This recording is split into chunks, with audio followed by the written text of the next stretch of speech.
మోకాల నొప్పులకు ఎటువంటి సర్జరీ లేకుండా ఎపియాన్ పెయిన్ క్లినిక్ అందిస్తున్న అత్యాధునిక చికిత్స.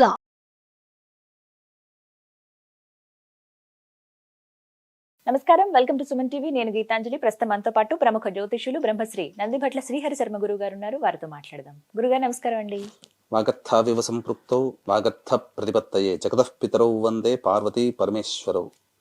సదాశివ సమారంభాం శంకరాచార్య మధ్యమాం అస్మదాచార్య పర్యంతం వందే గురు పరంపరాం. ఆదిత్యాయ చ సోమాయ మంగళాయ బుధాయ చ గురు శుక్ర శనిభ్యశ్చ రాహవే కేతవే నమః. శృంగేరి జగద్గురు పీఠాధిపతులకి, కంచి పీఠాధిపతులకి నమస్కారములు తెలియజేసుకుంటూ కార్యక్రమాన్ని ప్రారంభిద్దాం. గురుగారు, కార్తీక మాసం ఏదో ఒక విశేషం ఉండే ఉంటుంది. ప్రతి ఒక్కటి చాలా విశేషమైన రోజులు. అప్పుడు ఎలా అసలు పూజను చేసుకోవాలి, దీపాలు ఎలా వెలిగించాలి, శివాలయానికి ఎలా వెళ్ళాలి, ప్రదక్షిణ ఎలా చేయాలి, ఇవన్నీ మాకు చెబుతూ వచ్చారు. ఇందులో భాగంగా ఇక అప్పుడే కార్తీక మాసం అయిపోతుందా అని అనిపించింది. 4వ సోమవారం 25వ తారీఖున 4వ కార్తీక సోమవారం. ఆ రోజున ప్రత్యేకించి ఏమన్నా పూజా విధానం అంటూ ఉందా? ఎలా చేసుకోవాలి పూజ? దీపాలు ఏమన్నా ఆ రోజు వెలిగించాలా? అసలు పూర్తిగా ఉదయం లేచిన దగ్గర నుంచి సాయంత్రం వరకు 4వ సోమవారం ఎలా పాటించాలి? కార్తీక సోమవారం ఇక చివరి దశకు వచ్చేసింది అన్నట్టుగా. ఇక 4వ సోమవారం అతి దగ్గరలో ఉండిపోయింది. అంటే ఇన్నాళ్ళు వరకు కూడా పరమేశ్వరుని ఆరాధనలో తరించిపోయినటువంటి భక్తజనానికి అయ్యో ఇంత తొందరగా ఈ కార్తీక మాసం అయిపోతుంది, ఇక మిగిలింది ఒక్క సోమవారమే కదా అని చెప్పి ఇంకా అత్యంత భక్తి ప్రపత్తులతో ఈ యొక్క కార్తీక సోమవారాన్ని జరుపుకునే వాళ్ళు కూడా ఉన్నారు. చాలా మందికి మహిళలకి కూడా అనేక రకాలుగా అడ్డంకులు వచ్చిన వాళ్ళు, మైల వచ్చిన వాళ్ళు, కార్తీక మాసంలో సరిగ్గా ఆచరించలేకపోయామే, ఈశ్వరుని ఆరాధన చేయలేకపోయామే అని బాధపడేటువంటి వాళ్ళు, ఇక ఇంకా ఎన్నో రకాలు చెప్పినా ఆ ఈశ్వరుని అనుగ్రహం పొందాలనే తపన ఉండి ఇంకా చేస్తే బాగుండు అనుకునేటువంటి వాళ్ళకి ఇక ఈ కార్తీక ఆఖరి సోమవారం చాలా పర్వదినంగా చెప్పవచ్చు. ఎందుకనంటే ఇక దశమి తిథి, ఆ రోజున కృష్ణ దశమి తిథి, పైగా రవి నక్షత్రమైనటువంటి ఉత్తర నక్షత్రం ఉన్నటువంటి రోజు సోమవారం అవ్వడం అంటే రవిచంద్రుల సమాగమం. సోమవారం చంద్రుడికి సంబంధించిన రోజు. ఆ రోజు ఉన్నటువంటి నక్షత్రము ఈ యొక్క ఉత్తర నక్షత్రం అంటే రవికి సంబంధించింది. దశమి తిథి విజయానికి సంబంధించింది. కాబట్టి ఏ సంకల్పంతోనైతే ఈ ఈశ్వరుని ఆరాధన ఆ 4వ సోమవారం రోజున చేస్తారో అటువంటి వాళ్ళకి ఆ సంకల్పంలో విజయం లభిస్తుంది. విజయాన్ని పొందాలి, ఈశ్వరానుగ్రహాన్ని పొందాలనుకునే వాళ్ళు కనీసం ఈ ఆఖరి ఇప్పటి వరకు ఈశ్వరుని దేవాలయం చూడలేదు అనుకునే వాళ్ళు కూడా ఈ కార్తీక సోమవారం ఆఖరి సోమవారం 25వ తారీఖు రోజున వచ్చేటువంటి సోమవారం రోజున చక్కగా ఎవరైతే ఈ ఈశ్వరుని ఆరాధన చేస్తారో వాళ్ళకందరికీ కూడా మంచి జరుగుతుందమ్మా. ఎందుకంటే శివానుగ్రహం అనేటువంటిది అతి దుర్లభమైనది ఏమీ కాదు. ప్రతి సామాన్య మానవుడు అనగా ఎరుకల వాడైనటువంటి తిన్నడు కూడా శివానుగ్రహాన్ని పొంది కైలాసం ముక్తి పొందాడు. కాబట్టి ఈ ఈశ్వరానుగ్రహం పొందడానికి కులమత విచక్షణ అంటూ లేదు. ఇతర మతాల వాళ్ళు కూడా ఈశ్వరుని ఆరాధించి పొందిన వాళ్ళు ఉన్నారు. మరి ఆ రోజున ఎలా చేయాలండి పూజ? ఒక చిన్న సందేహం అండి. కొంతమంది ఇప్పుడు ఆ రోజున ఉపవాసం ఉందాం అనుకున్నప్పుడు ఉదయం పూట వెళ్ళి దీపం వెలిగించేసి ఆ రోజంతా ఉపవాసం ఉంటారు. కొంతమంది లేదు, పొద్దునంతా ఉపవాసం ఉండి సాయంత్రం వెళ్ళి దీపం వెలిగిస్తారు. ఏది సరైన పద్ధతి? అలా ఉందా? మనకు శాస్త్రం ప్రకారం చెప్పబడి ఉన్నది ఏంటంటే ఉషః కాలము సంధ్యాకాలంలో ఖచ్చితంగా ఆ ఇంట్లో దీపారాధన చేయాల్సింది. కాబట్టి ఉదయాన్నే బ్రహ్మముహూర్తంలో మనం నిద్ర లేచిన తర్వాత కాలకృత్యాదులన్నీ తీర్చుకొని ఉదయం 4 to 5 మధ్యలో శివ పరివారం పటానికి చక్కగా పూలమాల వేసి అవకాశం ఉంటే శివలింగానికి అభిషేకం చేసుకోవాలి. అన్ని రకాల ద్రవ్యాలతో, ఎన్ని రకాల రసాలు దొరికితే అన్ని రకాల పళ్ళ రసాలతో ఆ రోజున అభిషేకం 4వ సోమవారం అత్యంత వైభవోపేతంగా చేసుకోవచ్చు. ఆ విధంగా అష్టదళ పద్మం వేసి శివలింగం పెట్టిన తర్వాత 3 తమలపాకులు పెట్టి ఆ 3 తమలపాకుల మీదుగా ఆ 3 తమలపాకులో పసుపు కుంకుమ పుష్పములు జల్లి, పుష్ప రెక్కలు లేదా పుష్పములు జల్లి అప్పుడు శివలింగం పెట్టి ఆ శివలింగానికి కనుక అభిషేకం చేయించిన తర్వాత, లేదా అభిషేకం చేసుకోలేని వాళ్ళు ఆ శివ చిత్రపటానికి నమస్కారం చేసుకొని ముందుగా గణపతి ఆరాధన చేసుకోవాలి.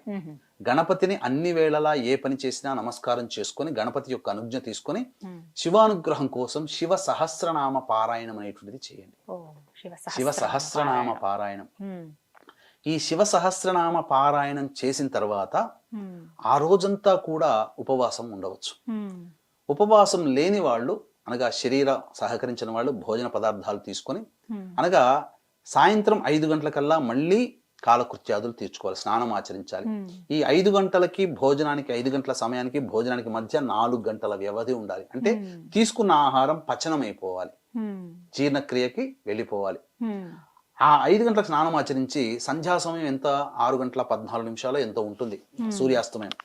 ఆ సూర్యాస్తమయానికల్లా దేవాలయానికి చేరుకొని ముందుగా నవగ్రహాల చుట్టూ శివాయ నమః అంటూ 27 ప్రదక్షిణలు చేసిన తర్వాత శివాలయంలో మారేడు దళాలతో కానీ, శంకు పుష్పాలతో కానీ, గన్నేరు పుష్పాలతో కానీ, నందివర్ధన పుష్పాలతో కానీ, చామంతి పుష్పాలతో కానీ, ఇలా ఏవైనా కానీ సకలమైనటువంటి పుష్పాలతో, పూజకి పనికి వచ్చే పుష్పాలతో స్వామివారికి అర్చన జరిపించినట్లయితే తప్పకుండా శివానుగ్రహం కలుగుతుంది. ఆ రోజున ఆ విధంగా చేయాలి.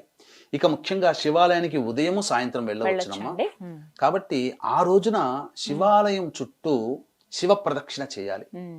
ఈ శివ ప్రదక్షిణ సందర్భంగా మనం ఇదే సుమన్ టీవీలో శివాలయ ప్రదక్షిణ ఏ విధంగా చెయ్యాలనేటువంటిది మనం వీడియో చేసి ఉన్నాం. ఆ వీడియోని వీలైతే కింద డిస్క్రిప్షన్ లో ఇచ్చే ప్రయత్నం చేద్దామమ్మా. అది లింక్ అది క్లిక్ చేయగానే ఇప్పుడు వీక్షించేటువంటి ప్రేక్షకులు ఈ వీడియో చూస్తుంటారు కదా, కింద ఆ శివాలయ ప్రదక్షిణ ఇలా చేయాలి లేదా ఎలా చేయాలనేటువంటి యొక్క నియమం ఉంటుంది. ఆ క్యాప్షన్ ని మీరు క్లిక్ చేస్తే ఖచ్చితంగా ఆ వీడియో మీరు చూస్తారు. ఆ వీడియో చూసిన విధంగా శివాలయ ప్రదక్షిణ చేస్తే, ఒక ప్రదక్షిణ చేస్తే అలా 10,000 పర్యాయాలు శివ ప్రదక్షిణ చేసిన ఫలితం కలుగుతుంది. కాబట్టి అత్యద్భుతమైనటువంటి మహిమాన్వితమైనటువంటి ఈ శివ ప్రదక్షిణని ఖచ్చితంగా తక్కువలో తక్కువ కాకుండా 9 ప్రదక్షిణలు చేయాలి. లేదు ఇంకా శక్తి ఉంది 41 చేయండి, 108 చేయండి. 108 ఇంటూ 10,000 అంటే ఎంతమ్మా? 10 కోట్లు. అసలు ఊహించలేము. కాబట్టి అటువంటి ప్రదక్షిణలు మనం శివ ప్రదక్షిణ చేసినటువంటి ఫలితం వల్ల కలుగుతుంది. కాబట్టి అవకాశం ఉన్న వాళ్ళు ఈ విధంగా చేయండి, తప్పకుండా శివానుగ్రహం కలుగుతుంది. ఇక ఈ కార్తీక మాసంలో మిగిలి ఉన్నటువంటి ఆఖరి సోమవారం తర్వాత కార్తీక బహుళ త్రయోదశి రోజున వచ్చేటువంటి చతుర్దశి సమాగమంలో వచ్చేటువంటి మాస శివరాత్రి. ఇక తర్వాత వచ్చే అమావాస్య కూడా చాలా ప్రభావవంతమైనది. ఆదివారము అమావాస్య కలిసి వచ్చింది. కాబట్టి వీక్షించేటువంటి ప్రేక్షకులకి ఆదివారం అమావాస్య సందర్భంగా జాతకరీత్యా విద్య, వివాహ, ఉద్యోగ, దాంపత్య, సంతాన, అనారోగ్య సమస్యల నివారణకి మరియు వృషభ, మిథున, కర్కాటక, సింహతుల, వృశ్చిక, మకర, కుంభమీన రాశిలో జన్మించిన వారికి శనిదోష పరిహారార్థమై సర్వదోష నివారణ పూజలు, హోమాలు పర్ హెడ్ 1,500 రూపాయలకి చేయించడం జరుగుతుంది. అవకాశం ఉన్న వాళ్ళు కార్యక్రమ తదనంతరం కాంటాక్ట్ చేసి పూర్తి వివరాలు తెలుసుకోవచ్చు. ఈ విధంగా అమావాస్య రోజున కూడా ఈశ్వరుని ఆరాధన చేయవచ్చు. అత్యద్భుతమైనటువంటి రోజులు ఈ కార్తీక మాసం అంతా వచ్చి ఉన్నాయి. ఇప్పుడు సోమవారం రోజు సాయంత్రం ఉపవాసం విరమిస్తారు కదండి, అప్పుడు ప్రధానంగా తీసుకోవాల్సిన ఆహారం అంటే ఏదైనా నియమం ఉందా? ఉపవాసాన్ని విరమించేటప్పుడు ఒకసారి శివాలయంలో అర్చన జరిపించుకున్న తర్వాత చంద్రుడికి నమస్కారం చేసుకొని ఇంటికి వచ్చి అభ్యాగతులకు ఎవరికైనా భోజన పదార్థాలు అందించి తాను భోజనం చేయవచ్చు. అన్నం అవి తినవచ్చు. ఉపవాసాన్ని విరమించేటప్పుడు లేదు, పూర్తిగా నక్తవ్రతాన్ని ఆచరించాలనుకునే వాళ్ళు ఆ రోజు ఈశ్వరునికి పెట్టినటువంటి నైవేద్యాన్ని భోజించవచ్చు. ఇంకా చెప్పాలి అని అంటే ఈ సూర్యాస్తమయ సమయంలో ఎవరైతే ఈశ్వరుడికి అన్నాభిషేకము జరుపుతారో ఆ అన్నాభిషేకం జరిపినటువంటి పదార్థాన్ని పడవేయకుండా కుటుంబ సభ్యులందరూ కూడా భోజనంగా స్వీకరించవచ్చు. తప్పు లేదమ్మా. అన్నాభిషేకం సర్వదా శ్రేష్టకరం. ఇంట్లోనే చేసుకోవచ్చు. అలా అన్నాభిషేకం చేస్తున్నప్పుడు ఏం పఠించాలండి? శివనామాన్ని పఠిస్తూ అన్నాభిషేకం అంటే ప్రెషర్ కుక్కర్ లో అయితే ముద్దగా అవుతుంది, గంజి వార్చినట్లయితే మల్లెపూలలాగా పొడి పొడిగా అవుతుంది. చల్లారిన తర్వాత ఆ విధంగా చేతులతో తీసుకొని ఇలా భస్మాన్ని ఏ విధంగానైతే అభిషేకం ఇలా చేస్తామో ఆ స్వామి వారిని కూడా ఇలా అభిషేకం చేస్తుంటే ఆ శివలింగం మీద పడుతున్నప్పుడు సందర్భంలో శివ శివ శివ శివ అనుకుంటూ చేయాలి. ఈ విధంగా శివాభిషేకము ఈ విధంగా చేయడం వల్ల ఈశ్వరుని యొక్క సంపూర్ణమైనటువంటి అనుగ్రహం కలుగుతుంది. ఎందుకంటే కలియుగే అన్నగత ప్రాణ అంటే మానవుడి జీవితం అంతా కూడా అన్నం మీద ఆధారపడి ఉంటుంది. అటువంటి నా జీవానికి, నా యొక్క జీవితానికి ఆధారభూతమైనటువంటి అన్నాన్నే నీకు సమర్పిస్తున్నాం. ఎందుకంటే అంత మూఢభక్తి ఇప్పుడు ఎవరికి లేదుగా. పూర్వకాలంలో విన్నాం, శరీరాన్ని త్యాగం చేసి శిరస్సునే త్యాగం చేశారు విక్రమాదిత్యుడు అని చెప్పి. అటువంటిది కానీ అటువంటి త్యాగం మనం చేయలేమమ్మా. అటువంటి త్యాగం చేయలేనప్పుడు దానితో సమానమైనటువంటిది ఏంటి? కలియుగే అన్నగత ప్రాణ. ఆ అన్నాన్ని అనగా భావన చేస్తూ నా ప్రాణాన్ని నీకు సమర్పిస్తున్నాను మహానుభావ, స్వీకరించు, నన్ను అనుగ్రహించు అని చెబుతూ ఆ శివాభిషేకం గనక ఆ అన్నముతో గనక చేసినట్లయితే ఆ ఈశ్వరుడు సర్వదా సంతోషిస్తాడు. మనల్ని కంటికి రెప్పలాగు ఆ యొక్క శివానుగ్రహం మనం వెంటాడుతుంది. కాబట్టి మనకు అపకారం చేయాల్సినటువంటి వ్యక్తికి కూడా ఆ శివానుగ్రహ ప్రభావం వల్ల ఆ అపకారం తొలగిపోతుంది అని అంటే కేవలం వ్యక్తే కాదమ్మా, మనల్ని జాతకరీత్యా మన జీవితంలో ఎదురయ్యేటువంటి దుర్ఘటనలు కూడా ఆ దుర్ఘటనలో శివానుగ్రహం చేరడం చేత అవి దుర్ఘటనలో దూరం అయిపోతాయి. కాబట్టి అటువంటి జాతకంలో ఉండే దోషాన్ని కూడా తొలగించుకుపోయేటువంటి శివానుగ్రహాన్ని ఈ విధంగా ఎవరైతే చేస్తారో వాళ్ళకందరికీ కూడా సర్వదా శుభముగా ఉంటారని చెప్పడంలో ఏమాత్రం సందేహం లేదమ్మా. చక్కగా వివరించారు గురుగారు. నమస్కారం అండి. సర్వం శ్రీ ఉమామహేశ్వర పరబ్రహ్మార్పణమస్తు.